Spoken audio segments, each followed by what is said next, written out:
Bienvenidos a este programa de Primer Plano.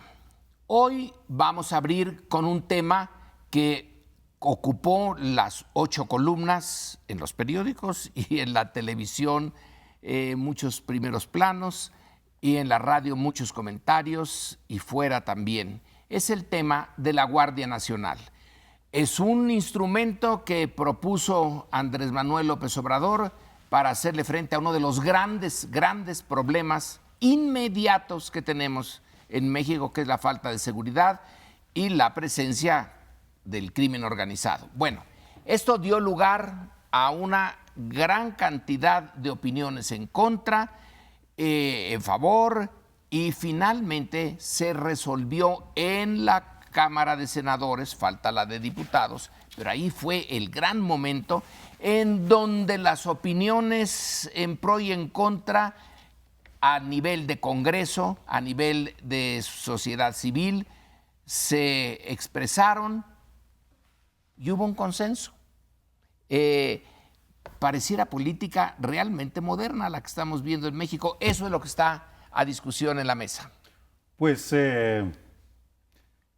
hay un ánimo celebratorio en casi todos lados que yo he leído, revisado, porque sentimos que las instituciones, aquí voy a dar mi opinión, por supuesto, que una institución, el Senado, el Congreso, cumplieron con su papel, que es recoger las demandas ciudadanas, escuchar las opiniones, negociar entre sí los partidos políticos, luego negociar con el gobierno y finalmente llegar a un acuerdo satisfactorio para los senadores, para empezar, pero que resultó ser un acuerdo satisfactorio para todo mundo, del presidente a las antípodas que son la sociedad civil. Vamos, todo mundo estaba satisfecho, porque si bien la presencia de los militares en las calles despierta escozor y hay el deseo de que no adquieran demasiado poder, al mismo tiempo, en un acto de pragmatismo, de realismo, debemos de reconocer que tampoco el país tiene demasiadas instituciones ni opciones. En consecuencia, se llegó a un acuerdo. Lástima que sean tan raros, porque yo recuerdo la otra vez que fue un voto por unanimidad, fue en el 2002 con la ley para crear el Instituto Nacional de Acceso a la Información y documentos gubernamentales, que también era el instrumento con el cual nos íbamos a enfrentar a la impunidad y la corrupción. Fueron momentos mágicos que luego se fueron diluyendo. En fin, es un buen momento, creo que tenemos que celebrarlo, congratularnos de que pues sí sirvió, y sí el Senado, como es punto de convergencia de los opuestos, le dijo que sí a algo, pero también le dijo que no al ejército y al presidente, y los dos quedaron satisfechos. A ver, voy a meter algo de matiz. Quiero partir de dos premisas, ¿sí? Primero, el ejército no puede hoy en día salir de las calles, digamos, porque en efecto el diagnóstico de la violencia nadie lo contraviene, es una cosa realmente de tragedia nacional, ¿no? Lo que vivimos en términos de seguridad. Segundo, creo que los militares hace muchos años vienen pidiendo un marco jurídico y merecen ese marco jurídico que los proteja hoy y sobre todo en el futuro, claro, por estar en las calles, cosas que ellos no pidieron y simplemente acataron desde Felipe Calderón la orden de su comandante de las Fuerzas Armadas. Entonces, parto de esas dos premisas. Segundo, mi ánimo celebratorio está, en primer lugar, en el Parlamento abierto, lo que se llama Parlamento abierto. Se escucharon todas las voces ahí. Y, en segundo lugar, pues la disposición de hacer caso, cuando menos aparte de los argumentos de esas voces. Creo que la ley que tenemos hoy, o la reforma constitucional que tenemos hoy, es mejor, desde luego, que la Ley de Seguridad Interior, que ya había sido tildada de inconstitucional, y que mejor que el dictamen que venía, ¿sí? Y creo también que es de celebrar que la oposición supo hacer, la oposición política, no nada más los comentócratas o los intelectuales o los estudios académicos de estos fenómenos, se les escuchó a pesar de que se les ha estado denostando y una y otra vez. Ahora, ¿dónde tengo mis reservas, Sergio? Ahí está. Van a estar, se logró que se pusiera 5 años nada más. Nos faltan 2 leyes, en particular la ley de la Guardia Nacional. Hay personas de las que están ahí metidas que dicen, bueno, esto es la reforma constitucional, en la ley orgánica tenemos que estar muy pendiente, puede venir ahí la verdadera militarización. Finalmente lo que tenemos es un título, ¿sí?, que es la Guardia Nacional Civil, y tenemos algún candado de que es transitorio, pero podrá prolongarse, y que el mando será civil, no mucho más. Avances, sí, pero creo que no es de celebrar el contenido hasta que no veamos cómo esto aterriza en una ley orgánica, y como todos sabemos, lo que la Constitución dice luego se desdice en las leyes. Sí. Sabíamos que lo que quedó no era exactamente del gusto del presidente López Obrador. Él había dicho incluso en los días previos que si no iba a haber el planteamiento así como él lo estaba presentando, es decir, realmente un mando militar, aunque fuera combinado administrativamente con uno civil, que no iba a servir, dijo, para reproducir otra policía federal que ya vimos que no funciona. Pues no, necesitamos entrarle en serio a este problema porque no es sencillo de resolver, y si vamos a tener una caricatura de lo que yo ya había, no dijo esa palabra, pero la idea, de lo que ya había, entonces vamos a fracasar, y eso no es lo que yo estoy planteando. O sea, no le gustaba. Entonces, desde luego que qué bueno que oyeron al Parlamento abierto, pero yo creo que ahí la clave es básicamente que no tenían la mayoría calificada. Es decir, ya no quedó de otra. Haya sido como haya sido. No, por eso, pero para tratar de entender el asunto bien, así como ya tiene mayoría calificada Morena y la coalición morenista en la Cámara Baja, por los 9 diputados del PRD que se salen y empiezan a orbitar alrededor de Morena, aquí no. Y aquí hubo los intentos de presionar a través de los gobernadores, del PAN y del PRI. El PRI sí claramente apoyó la propuesta del presidente y trató de influir sobre los senadores, que no se dejaron, los del PRI. Los del PAN de plano ni siquiera asistieron a una reunión donde se les iba a conminar a que apoyaran este proyecto. Pero a final de cuentas hicieron el intento de jalar, de tener la mayoría calificada, no lo lograron. Entonces yo lo que creo que ocurrió, se puede inferir, es que Monreal mismo o otros senadores de Morena le hayan dicho a López Obrador, no conseguimos la mayoría calificada. Si presentamos tal cual este dictamen o esta iniciativa, nos la van a rechazar y nos quedamos ahí empantanados. Mejor reduzcámosle a este punto, y entonces sí, lo que falta por ver, lo que dice Amparo, es qué vienen las leyes secundarias. Por cierto, como ya no fue esto una guardia militar, ni siquiera se necesitaba el cambio constitucional, porque ese ya estaba previsto. Entonces el cambio constitucional era porque le iban a cambiar el sentido a la Guardia Nacional, a un claro mando militar. Pero bueno, como no se pudo, pues ya salió esta. Y a ver qué dice, porque no estoy seguro yo qué piensan los expertos, los que participaron en el Parlamento, las organizaciones civiles, si el mando finalmente recae en un militar, como ya se está previendo.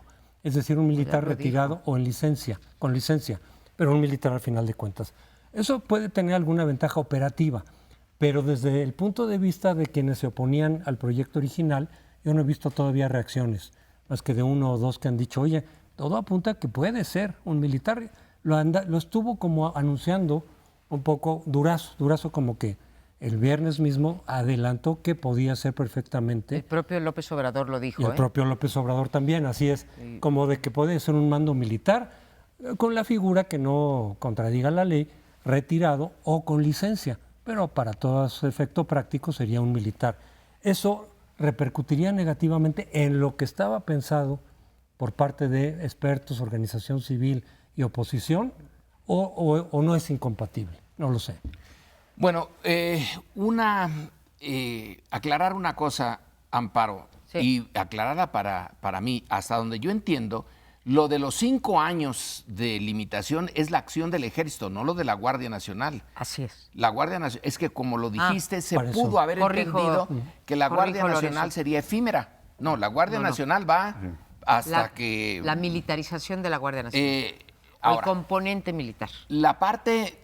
Hay algo que tenemos que aceptar en el Parlamento abierto y en quienes tienen el tema de la militarización como una cosa muy mala.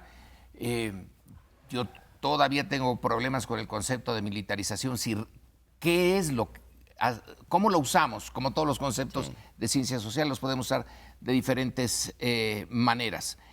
Pero en este caso, lo que sí queda claro, y creo que ese era el temor de Andrés Manuel, es que la disciplina interna de la Guardia Nacional es la propia del Ejército y de la Armada, que su disciplina interna.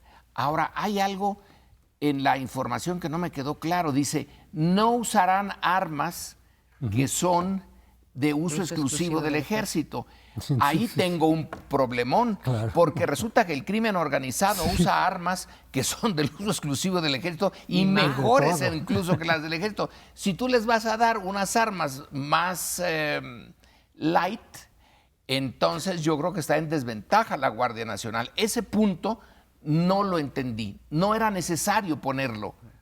Porque si se van a enfrentar a ejércitos del crimen organizados muy bien armados y bien pagados, pues entonces estamos poniéndoles un obstáculo innecesario. Estoy de acuerdo contigo, es un obstáculo innecesario y casi que es, digamos, estás autocombatiendo, ¿no? En la posibilidad de triunfo. Hay otros elementos positivos celebratorios.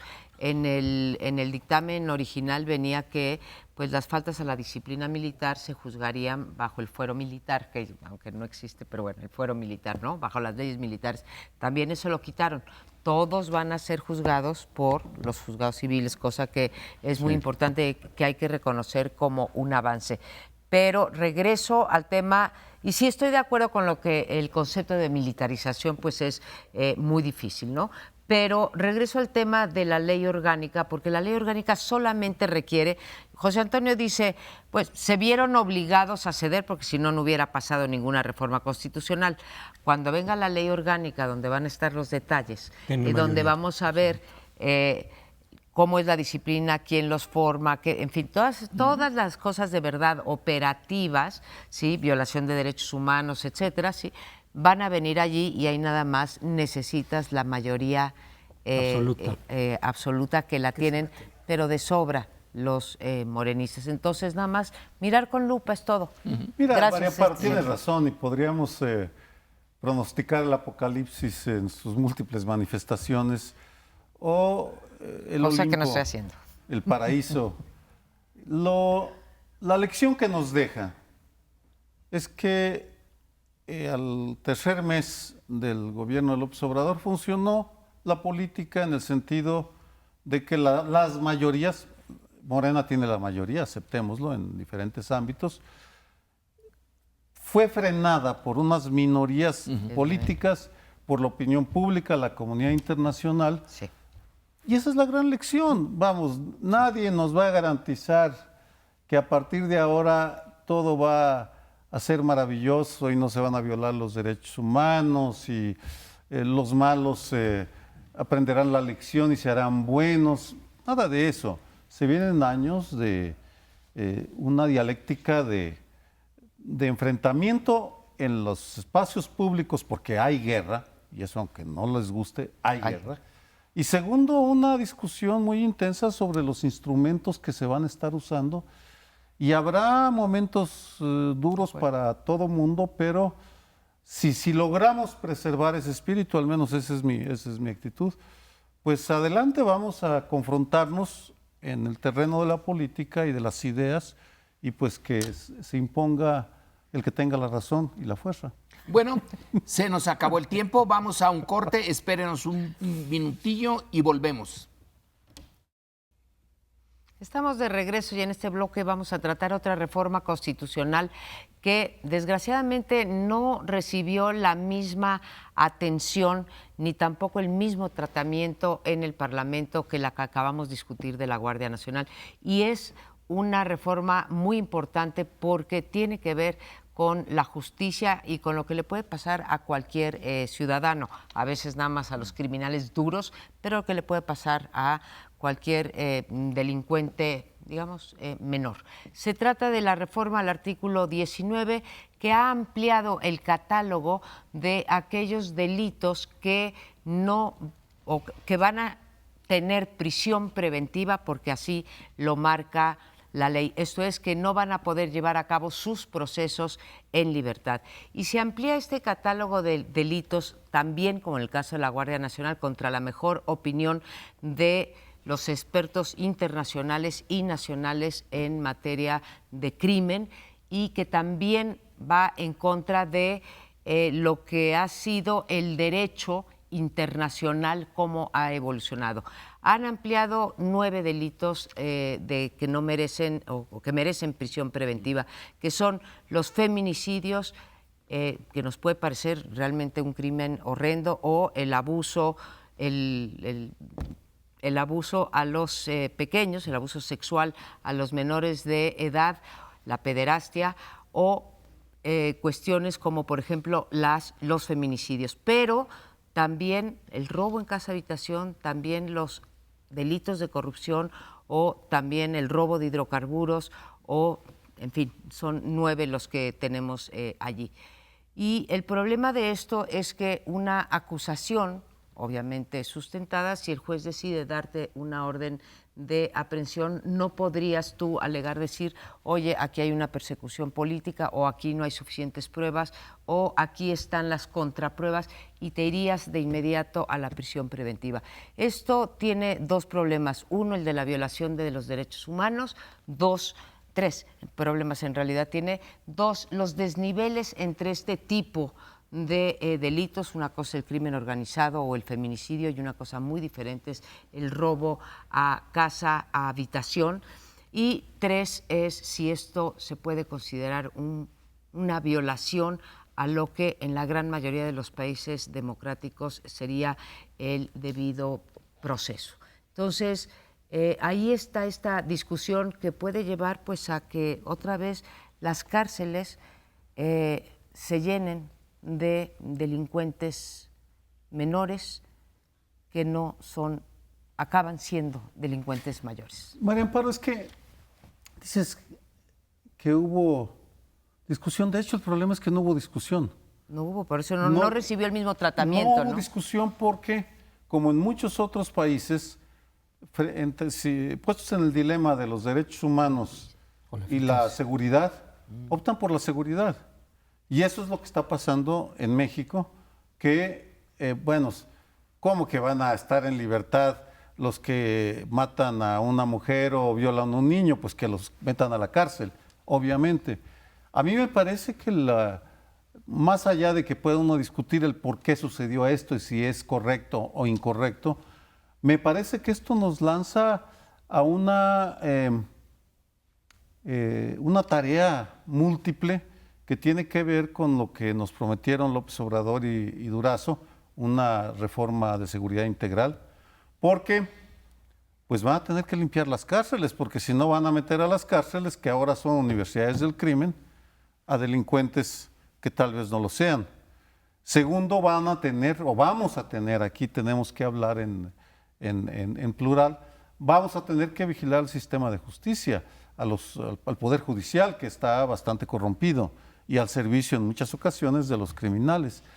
Y finalmente, y no sé esto cómo vaya a cuajar, va a tener que fortalecerse el trabajo de los organismos autónomos y los organismos de la sociedad civil de derechos humanos tan denostados, porque sin la presencia de estos cuerpos, los organismos públicos que son parte del Estado, la sociedad que viene de fuera, lo que vamos a ver es un incremento exponencial en los abusos y no necesariamente una mejora en la seguridad, pero ya fue aprobada.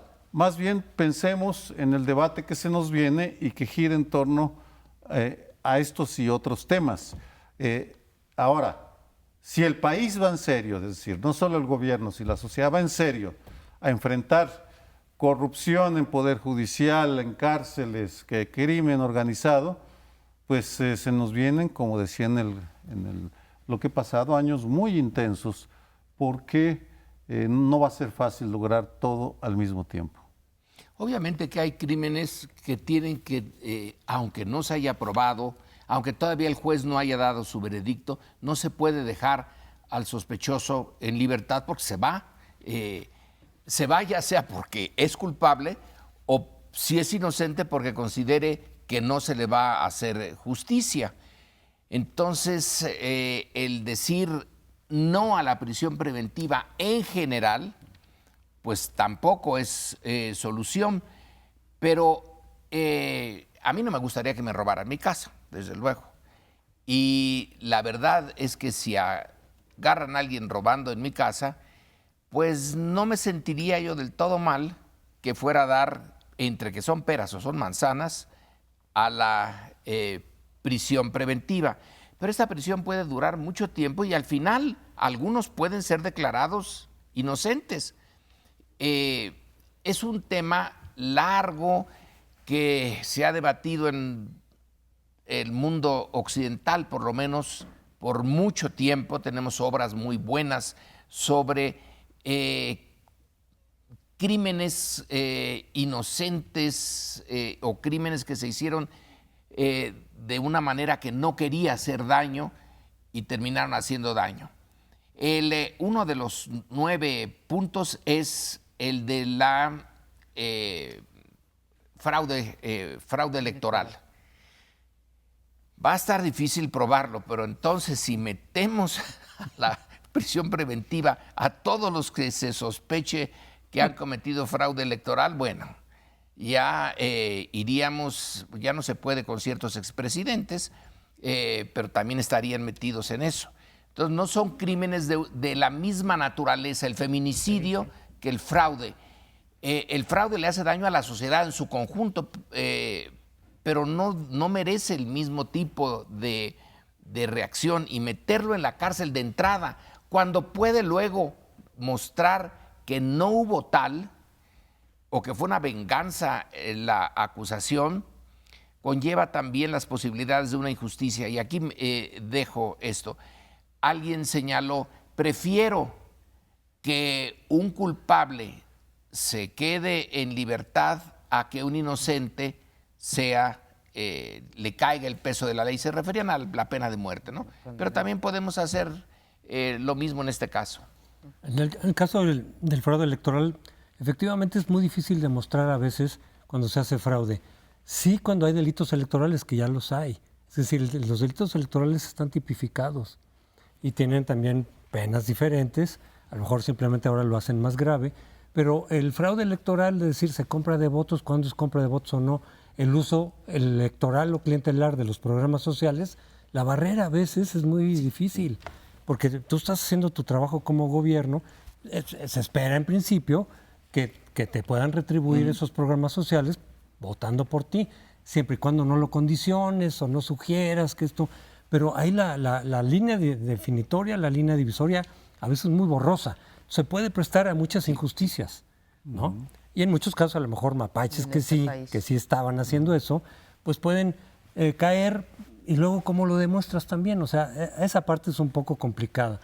Pero yo creo, estando de acuerdo en que algunos delitos sí tienen que ser más duramente castigados, pero la cuestión de las acusaciones sin ninguna prueba, y hasta después de que ya un año o quién sabe cuánto tiempo te demuestren que eres inocente, sí se puede prestar a muchos abusos. Tendría que haber algún filtro de que antes de que se procediera a la cárcel preventiva hubiera algún indicio, porque la sola acusación se puede prestar a 1000 cosas abusivas, en fin. Y lo otro es que esta idea que hemos tenido, que muchos constitucionalistas y muchos juristas han dicho, de que creemos que se puede resolver nuestro pésimo Estado de Derecho y nuestro pésimo sistema de justicia elevando simplemente las penas. de los diferentes delitos, cuando en realidad lo único que hay que trabajar es el sistema judicial como tal, los jueces, el Ministerio Público, que haya las pruebas, que no se viole el debido proceso, porque se ha prestado muchísimos abusos. Esto puede favorecer que se siga prestando o que se incrementen esos abusos y que entonces muchos inocentes paguen consecuencias que realmente no tenían por qué pagar. Entonces, solamente elevar las penas no resuelve el problema. Estoy de acuerdo y digo, sí hay que aclarar que no es la mera acusación, es la acusación ante un juez con pruebas, ¿sí? Que a juicio del juzgador amerite, ¿sí? Que gires la orden de aprehensión, ¿no? Pero como han resuelto, Lorenzo, en otros países, esto de los delitos, es que no son los delitos, sino el grado, ¿no? Digo, no es lo mismo un señor en una casilla, ¿sí? Que le ofrece 50 pesos a una gente por un voto, que un partido que desvió dinero, ¿sí? Miles de millones de pesos de las arcas de la nación para trasladárselas a su partido y formar una estructura territorial electoral, ¿no? Una estructura clientelar. Entonces, en realidad, la prisión preventiva es solamente para aquellos, bueno, para algunos delitos como el secuestro, sí, pero deben de ser de acuerdo a el grado del delito, ¿sí? El robo en casa habitación, pues depende, si fue un robo de casa habitación con violencia y te amarraron o te golpearon y te dejaron lisiado, etcétera, pues sí, o si se presume que te puedes ir del país también, pero son las condiciones, no es el delito mismo. Y esto pasó así, son 9 delitos que en cualquier caso no van a tener los inculpados o los presuntos delincuentes, no van a tener el derecho.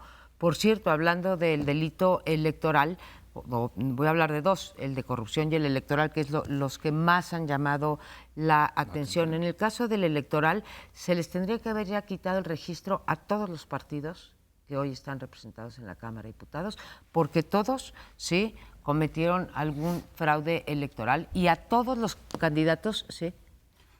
Y se les debería quitar, pero ahora el Tribunal Electoral le quiere regresar el registro al Partido Encuentro Social. Un escándalo. Qué cínicos los del Tribunal, qué cínicos los del PES. Yo voy a decir una cosa sobre corrupción, pero yo creo que más vale la pena decir que esto es un cinismo, porque aquí no se trata del espíritu de la ley. Dice claramente la Constitución, aquel que no alcance el 3% de la votación válida emitida no podrá tener. Sí. Y ahora dicen que tiene más representación que esa.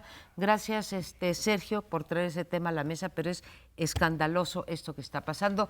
Nos vamos al siguiente bloque. Volvemos en un minutito. Hay ocasiones que se filtra el pasado en los análisis del presente, y lo menciono porque crecí en un hogar muy católico, y por tanto leía historias ejemplares de santos y santas y beatos y beatas que cruzaban el pantano y salían con el plumaje blanco y todavía con su pureza engrandecida. Lo menciono porque cuando pienso en la Auditoría Superior de la Federación, esa es la imagen que tengo. Una orden laica de monjes y monjas que hablan 2 veces al año solamente, el resto del tiempo están callados, y 2 veces al año salen y nos informan de todos los pecados de la corrupción pública que se comete en México. Y lo notable es que ellos nacen de ese pantano, ellos nacen creados por los partidos políticos, y sin embargo, como en uno de esos milagros de los que se dan en algunas religiones, ellos logran mantener su profesionalismo notable.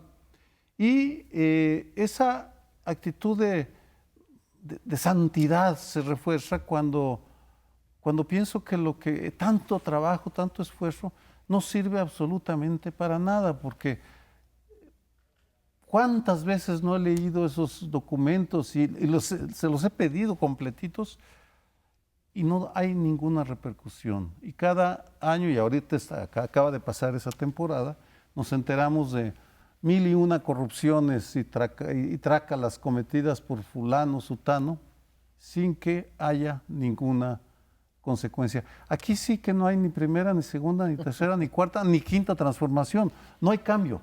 La impunidad sigue campante. Bueno, no sabemos, a lo mejor a partir de... tienes absolutamente razón. Puede cambiar. Llevamos años revisando los informes de la auditoría, ahora son dos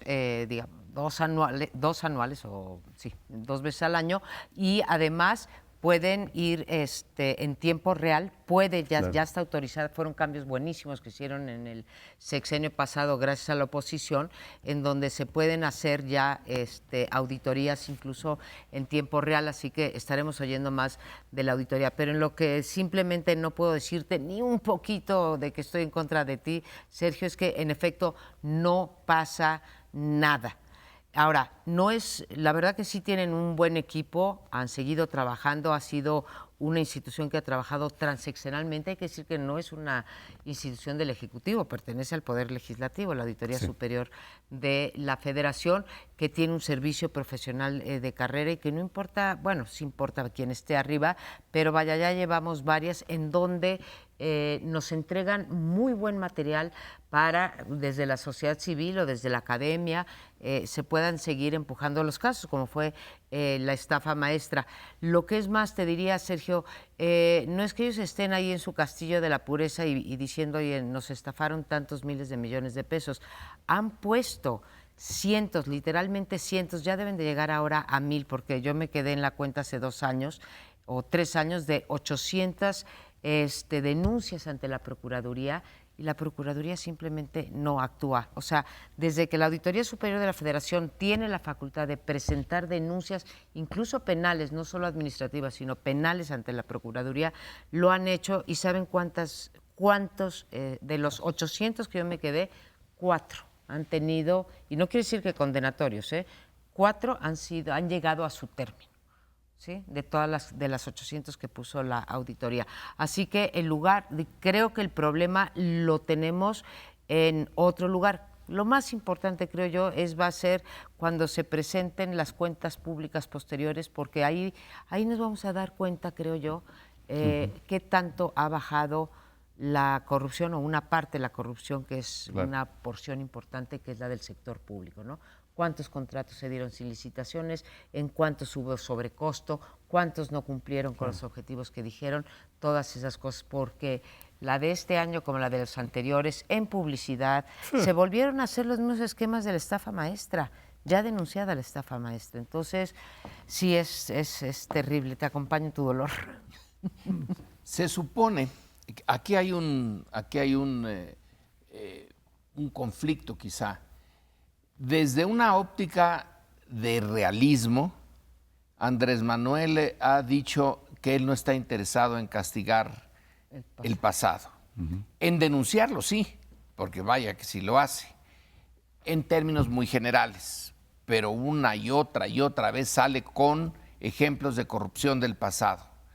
Pero dice, vamos a poner la energía en el futuro, porque el meternos en el pasado sería empantanarnos, porque ha de ser muy difícil, no solamente teniendo los números de la auditoría, sino ya puesto, si tú tienes un muy buen abogado, y aquí vemos que hay algunos abogados buenísimos, si les pagas muy bien, te pueden defender por decenas de años, y el Estado tiene que gastar dinero, energía, legitimidad.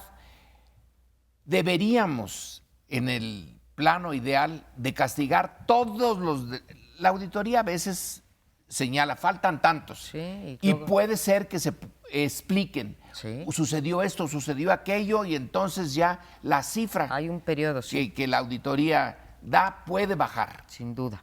Pero todos sabemos que ahí detrás hay algo que ya no, que es puede subir, corrupción monda y lironda. Lo ideal sería que se les castigara. En el mundo real, ¿qué hacer frente a esta decisión de Andrés Manuel de decir, yo no voy a poner mi energía en el castigo del pasado, sino de aquí en adelante. Échenme casos de corrupción de los míos. Bueno, todavía es muy temprano para hacerlo, pero el sentido de justicia dice hay que darles un golpe al pasado. Pero Sí, lo que pasa es que yo creo que ahí hay dos elementos en esto que dice Lorenzo para combatir eficazmente la corrupción. Sí, desarrollar nuevos sistemas de vigilancia, de transparencia, de equilibrios para denunciar los casos de corrupción que vienen, para frenarlos primero, para prevenirlos y cuando se den esa corrupción castigarla. Pero el terminar con la impunidad también implica castigar a una parte, por lo menos a los casos más escandalosos del pasado, porque es sentar precedentes. Hay que recordar que Fox también recurrió al mismo expediente después de haber ofrecido durante su campaña que iba a castigar la corrupción del pasado, por lo menos inmediato, a la mera hora desechó eso con argumentos muy parecidos. Es decir, mejor de aquí para adelante y nos vamos a enfrascar aquí en una cacería de brujas. Y no se sentaron los precedentes adecuados y entonces la corrupción ha seguido como si nada. Ya sé que no necesariamente los gobiernos incurren en esa corrupción, no, aquí se espera que no, pero de todas maneras el terminar con la impunidad implica castigar, y a muchos de los que vienen de acá. Volviendo a lo de la auditoría, hay que acordar, siempre han dicho no tenemos los dientes adecuados, podemos denunciar, podemos presentar vistas, pero no tenemos los dientes para entrar directamente. Ahí sería una discusión, pero es cierto que ha servido para detectar y no ha habido la voluntad de perseguir o de terminar con una situación que se está viendo. Yo quisiera recordar nada más el caso de los gobernadores corruptos, de los gobernadores como Javier Duarte de Veracruz, algunos otros de los que a final de cuentas vimos que desde que llegó Peña Nieto empezaron a detectar faltantes enormes. O sea, esos gobernadores ya tenían 1 o 2 años, creo que 2 años, ¿sí?, en el ejercicio y de pronto no presentaban mayores irregularidades. Llega Peña Nieto, entonces se sobreentiende que con el aval de él, se hizo la vista gorda, se empezaron de inmediato a disparar el dinero que no estaba realmente justificado, pero así fue clarísimo. Y la propia sociedad civil y los propios medios empezaron a decir, oigan, aquí hay casos de corrupción fuertísimos y no se hizo nada al respecto. La auditoría cumplió con detectar y decir, oigan, aquí hay un problema fuerte, porque además se disparó. Como después se comprobó que efectivamente fueron niveles de corrupción totalmente injustificables. Pero la auditoría sí ha cumplido básicamente, me parece, con su papel. Los que no han querido cumplir son otras instituciones. Pues planteas un dilema monumental, Lorenzo, y que no se ha discutido lo suficiente, se ha dado por sentado, el de la tesis del borrón y cuenta nueva. Es correcto que nos olvidemos de la corrupción pasada y pensemos solo en la corrupción presente. ¿Hasta qué punto es posible si recordamos que hay que estamos ante una corrupción sistémica, como nos lo recuerda la Auditoría Superior de la Federación, porque los métodos son los mismos? Hay variaciones, por supuesto, en detalles, pero el oficio de robar, de exprimir el erario público, lo tienen muy ensayado y son tradiciones familiares, son redes, que igual que en la represión, que ha encontrado una continuidad entre la represión por causas políticas y la represión por causas, o la violencia por causas criminales. Hay esa continuidad. Yo entiendo la lógica, ¿en qué sentido lo dice Andrés Manuel? Tenemos una capacidad limitada, concentrémonos en el futuro. Sin embargo, eso pasa por alto que si no da algunas señales, algunos castigos ejemplares, entonces no se lo van a tomar en serio los corruptos del presente, porque no toda la corrupción es del gobierno federal, la corrupción es de un buen número de estados, de entidades, en fin, en todo caso, volviendo a la Auditoría Superior de la Federación, se ha presentado más de 1000 demandas, vamos a suponer, ante la Procuraduría. Esas demandas las ha heredado el fiscal Alejandro Gertz Manero, que bien podría hacer un informe de las 1000 demandas de presentadas por la Auditoría Superior de la Federación para que sepamos en qué terreno nos estamos moviendo, porque lo otro me temo que no se va a interpretar como pragmatismo, sino como pacto de impunidad. Sí. Y hay una cosa, ese no lo puede dictar López Obrador, mucho menos ponerlo a consulta. No. Es tanto como decir, o sea, vamos a poner a consulta si un homicida lo debemos de meter a la cárcel. No, pues sí lo tenemos que meter a la cárcel, ¿no? Por lo pronto, nosotros tenemos que cortar. Regresamos. Hasta luego. En la elección del año pasado, 2 partidos perdieron su registro, el PANAL y el PES, Partido Encuentro Social. Uno, el primero asociado con el PRI, coaligado con el PRI, y el segundo con Morena. La ley dice que tienes que tener el 3% del voto efectivo, es decir, quitando los votos nulos, los votos a candidatos no registrados, y de lo que quede, el partido que no tenga el 3% pierde su registro. Y estos 2 partidos lo perdieron, pero resulta que ahora el PES, el Partido Encuentro Social, aliado con Morena, repito, está litigando en el Tribunal Electoral del Poder Judicial de la Federación que le reconozcan su registro, que se lo devuelvan. No hay, hasta donde yo sé, ningún elemento duro para que realmente se le devuelva el registro. Sería una cuestión arbitraria como las muchas que ha hecho este tribunal. El tribunal en general podemos encontrar cosas cuestionables, pero este conjunto de magistrados desde que llegó ha sido realmente arbitrario en muchas de sus decisiones. Y yo diría que tiene una pauta, un eje, un patrón, que es quedar bien con el gobierno en turno. Porque mientras estuvo el PRI, cuando ellos llegaron, pues varias de las resoluciones eran muy absurdas, se saltaban de alguna manera el espíritu de la ley, aunque ellos son una instancia de máxima autoridad, de la última instancia, en determinar qué sí es y qué no es, en cómo interpretar la ley. Y hubo varias cosas muy cuestionables que favorecían generalmente al PRI, mientras el PRI era el gobierno. Ya que cambió el gobierno, ha mostrado también algunas muy favorables a Morena. No todas, por cierto. Pero recordemos que el tribunal, en general, digamos, incluso con los anteriores, recordemos que cuando el Partido Verde, en el 2015, incurrió sistemáticamente en violaciones a la ley, y que eso la ley dice que puede ser motivo de perder el registro, y hubo un gran movimiento social exigiendo que el Partido Verde perdiera el registro. Lo que dijeron primero en el INE y luego en el tribunal, que todavía era IFE, creo, era, no, son los votos los que deben determinar si se quedan o no se quedan los partidos. No el hecho de que incurrieron en trampas y bueno, no, que sean los votos, son los ciudadanos los que determinan. Y resulta que ahora los ciudadanos determinaron que perdió el registro, y también el PT. También en el 2015.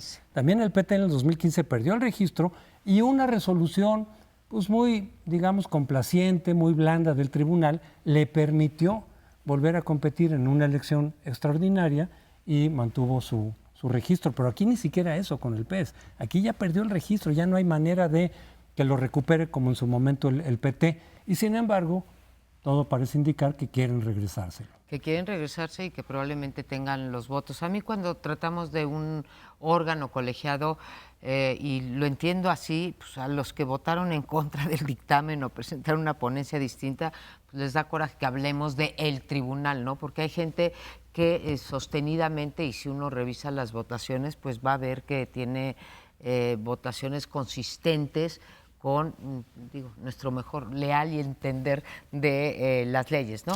Pero en este caso es de los pocos artículos, creo que, del derecho electoral que simplemente no se presta interpretación.